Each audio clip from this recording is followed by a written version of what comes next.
Good morning friends, कैसे हैं आप सभी। मैं विकास मौर्य एक बार फिर से आप सभी का स्वागत करता हूं मेरे चैनल बेसिक इंग्लिश कोचिंग में। आज आप पास्ट पार्टिसिपल पढ़ने जा रहे हैं।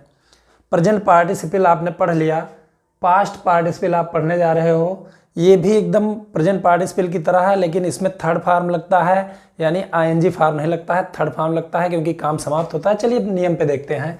पहचान इसकी आप कैसे करोगे। हुआ, हुई, हुए या वाला, वाली, वाले शब्द ही इसकी पहचान है, क्रिया में लिखा रहता है, किंतु पार्टिसिपल का कार्य समाप्त रहता है। वहाँ आपने प्रेजेंट पार्टिसिपल में पढ़ा था, काम जारी रहता है और यहाँ आप समाप्त रहेगा।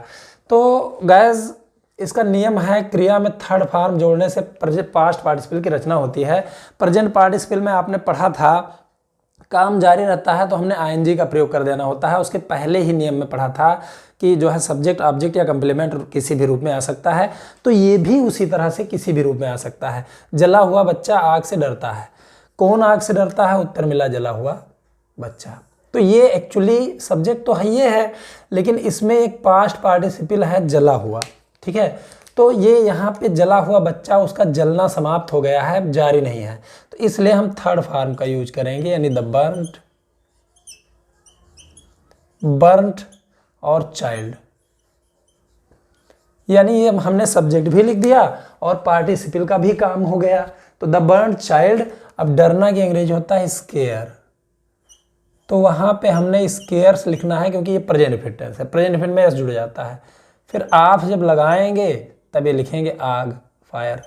अब चूंकि यहाँ पे आप देख रहे होंगे से आया है, लेकिन एक्चुअली ध्यान रखिए कि स्केयर के साथ आप लगता है, से नहीं मायने रखता है।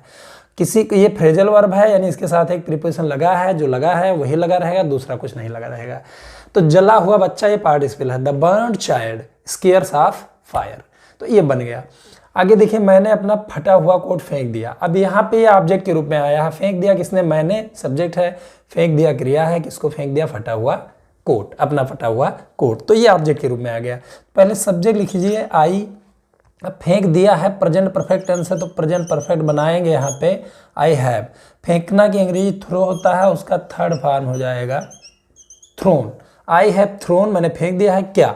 अपना फटा हुआ कोट, यानी आई के साथ अपना की अंग्रेजी माई, फटा हुआ की अंग्रेजी टॉर्न और कोट की अंग्रेजी कोट ही लिखेंगे हम, ठीक है। तो ये नियम है इसका। अब यहाँ पे आप देख सकते हो भैया जी, ये पार्टिसिपल है, चूंकि इसका काम समाप्त था, टीयर मतलब फटना होता है, उसका थर्ड फॉर्म टॉर्न हो जाएगा। तो चूंकि जब काम समाप्त था तो हमने क्या करना है? थर्ड फॉर्म लिख देना है।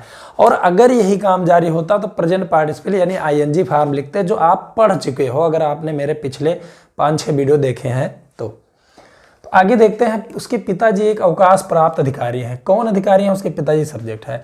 अब अवकाश प्राप्त करना यानी रिटायर होना, आप जानते हो, लेकिन यहाँ पे वो रिटायर हो चुके हैं, अवकाश प्राप्त उनको मिल चुका है। तो यहाँ पे अवकाश प्राप्त यानी रिटायर का थर्ड फॉर्म रिटायर्ड लिखेंगे। तो उसके पिताजी, इसको हमने लिखा हिज फादर। अगर आप टेंस नहीं जानते हो तो आपको हमेशा तकलीफ रहेगी। हिज फादर, इज मतलब है। अब ये लिखिए एक अवकाश प्राप्त अधिकारी, तो अवकाश प्राप्त होना समाप्त हो गया है, तो हमने क्या करना है? रिटायर का थर्ड फॉर्म यानी रिटायर्ड लिखना है। His father is a retired. अब अधिकारी की लिखेंगे ऑफिसर, ये ऑफिशियल भी लिखा जा सकता है।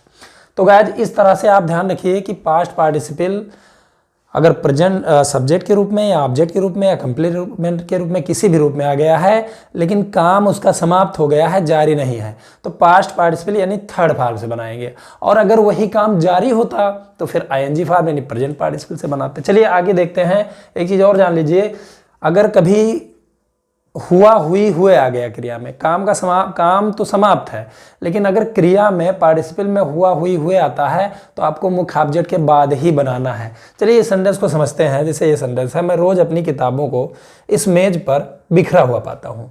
तो यहाँ पे देखिए बिखरा हुआ शब्द आया है। अब हमने क्या करना है कि अगर हुआ, हुई, हुए आ गया तो इसको ऑब्जेक्ट के बाद बनाएंगे। कौन पाता हूँ? मैं, आई। अब पाता हूँ कि अंग्रेजी फाइंड होता है, तो हमने यहाँ पे फाइंड लिख दिया। यस नहीं जोड़ेंगे क्योंकि आई के साथ नहीं जुड़ता, आप सभी जानते हो, लेकिन क्रिया की ठीक बाद पहले ऑब्जेक्ट ढूंढना है। पाता हूँ किसको? यानी क्या पाता हूँ? अपनी किताबों को। तो पहले ये लिखा जाएगा आई के साथ माई और किताबों की इंग्लिश हो जाएगा books, I find my books. अब ये लिखेंगे बिखरा हुआ, तो बिखरना की अंग्रेजी स्कैटर होता है, लेकिन जब ये किताब पाते थे तो उनका बिखरना समाप्त हो चुका होता था। यानी जब ये किताब पाए तो किताबें बिखर रही थी कि बिखर चुकी थी? इसका उत्तर ये है बिखर चुकी थी, यानी काम समाप्त हो गया है। काम समाप्त हो गया है तो स्कैटर लिखेंगे, लेकिन मुख्य ऑब्जेक्ट के बाद ये चीज ध्यान रखना, I find my books scattered. तब ये इस मेज पर इसको लिख दीजिए, on this table, on this table. अब हम रोज लिख देंगे, डेली या एवरीडे, चाहे जो आप लिख दीजिए। तो ये तरीका है पार्टिसिपल बनाने का। कभी कभी सब्जेक्ट के रूप में, ऑब्जेक्ट के रूप में भी आ जाता है, ये चीज ध्यान रखिए। कंप्लीमेंट के रूप में आ जाता है, बस काम समाप्त होना चाहिए। मुरझाया फूल खुशबू नहीं देता है। कौन खुशबू नहीं देता है? मुरझाया फूल। तो उसका मुरझाना जारी है कि समाप्त हो गया? तो आपका उत्तर होगा समाप्त हो गया, यानी मुरझा चुका है वो, तभी तो खुशबू नहीं दे रहा है। तो ये पास्ट पार्टिसिपल है, तो यहाँ पे मुरझाया फूल सब्जेक्ट के रूप में आया है, इसको आप लिखिए द। मुरझाना की फेड होता है, उसका थर्ड फॉर्म हो जाएगा द फेडेड। अब फ्लावर लिख देंगे यहाँ पे, ये हो गया आपका सब्जेक्ट। अब खुशबू नहीं देता है, प्रेजेंट इनफिनिट टेंस है, तो हमने क्या करना है, इसको डज नॉट लिखना है, या शॉर्ट फॉर्म आप डजंट लिख सकते हो। प्रेजेंट इनफिनिट टेंस है, टेंस नहीं आता तो कुछ भी नहीं आएगा, चाहे जो भी कर लीजिए आप। रट के आप दो चार अंग्रेजी बोल सकते हैं सेंटेंस, बाकी आएगा कुछ नहीं। The faded flower doesn't. अब खुशबू देना, यानी खुशबू देना की स्मेल होता है, तो स्मेल के साथ स्वीटली लिख दीजिए, क्योंकि अच्छी खुशबू के लिए हम ये लिखते हैं। The faded flower does not या डजंट स्मेल स्वीटली। यह तुम्हारे लिए एक लिखित पत्र है। तो वहां पर आप देख रहे हैं एक लिखित पत्र, वहां पे लिखना एक क्रिया है, लेकिन पत्र लिखित है यानी लिख चुका है, उसका लिखना जारी नहीं है, तो ये फिर प्रेजेंट पार्टिसिपल ना होकर पास्ट पार्टिसिपल है। तो इसको बनाएंगे, लिखित पत्र है क्या? यह दिस आपने लिख दिया यहाँ पे दिस, इसके साथ इज लग जाएगा। अब पहले कॉम्प्लीमेंट लिखेंगे, एक लिखित पत्र, तो ए। और अब चूंकि ये समाप्त हो चुका है काम, तो इसलिए हमने क्या करना है, इसमें थर्ड फॉर्म जोड़ देना है, this is a written letter, पत्र। तब प्रीपोजिशन लास्ट में लिखना है, तुम्हारे लिए, यानी लिए की अंग्रेजी फॉर, और तुम्हारे की अंग्रेजी यू। तो इस तरह का आज आपको ध्यान रखना है। अगर फिर से मैं बताता हूं, अगर हुआ हुई हुए आ गया है तो आपको मुख्य ऑब्जेक्ट के बाद बनाना है। हमने बाग में सारे पेड़ों को गिरा हुआ देखा, तो किसने देखा? हमने।